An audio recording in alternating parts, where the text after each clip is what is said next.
a display of lights above the storm.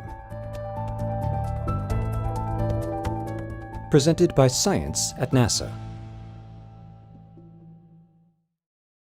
In 2015, European Space Agency or ESA astronaut Andreas Mogensen was on board the International Space Station or ISS, photographing the tops of thunderstorms from Earth orbit. And he saw something very interesting indeed: blue jets. Blue jets are a type of transient luminous event, or TLE, flashes and glows that appear above storms that are results of activity occurring in and below those storms. Blue jets pulse from the tops of intense thunderstorms and reach up toward the edge of space. In January 2017, researchers at Denmark's National Space Institute published their analysis of his observations in Geophysical Research Letters. Mogensen was able to capture clear video as the station flew over the Bay of Bengal, and they were amazed by what that video showed. Olivier Chanrion, lead author of the publication, reported that during 160 seconds of video footage, 245 pulsating blue discharges were observed, corresponding to a rate of about 90 per minute. One of the blue jets observed reached 25 miles or 40 kilometers above sea level. Visual evidence of TLEs wasn't available until 1989. Early evidence included red sprites photographed by cameras on board the Space Shuttle and photographs taken during a NASA and University of Alaska airborne campaign. Red sprites are glows in the upper atmosphere tied to the presence of large lightning flashes, but not attached to the clouds themselves. In recent years, the ISS has afforded astronauts the opportunity to photograph a number of natural light shows produced at the tops of thunderstorms. A 2013 study by researchers from the French Alternative Energies and Atomic Energy Commission analyzed pictures from the NASA Crew Earth Observations Facility aboard the station.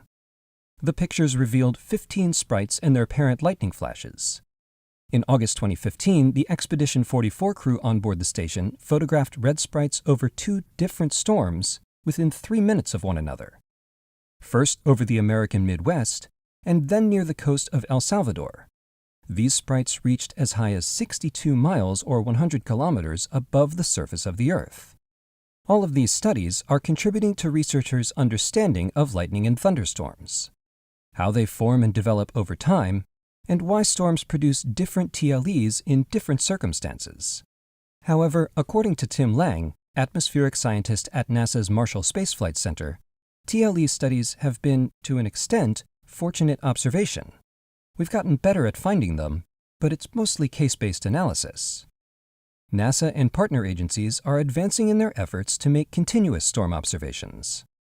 NASA's Lightning Imaging Sensor, or LISS, was installed on the International Space Station in February 2017 as part of the DoD Space Test Program. LISS on the station is the latest in a line of instruments used to locate and detect lightning over a large region of the Earth's surface. The Atmosphere-Space Interactions Monitor, or ASIM, will be installed outside Europe's Columbus Laboratory on the ISS later this year. Torsten Neubert, ASIM principal investigator, says, "The instruments will monitor thunderstorms and their effects on Earth's atmosphere, gathering information about blue jets and other TLEs, as well as flashes of X and gamma rays. LISS and ASIM will be providing data that gives researchers the opportunity to analyze storms from both below and above.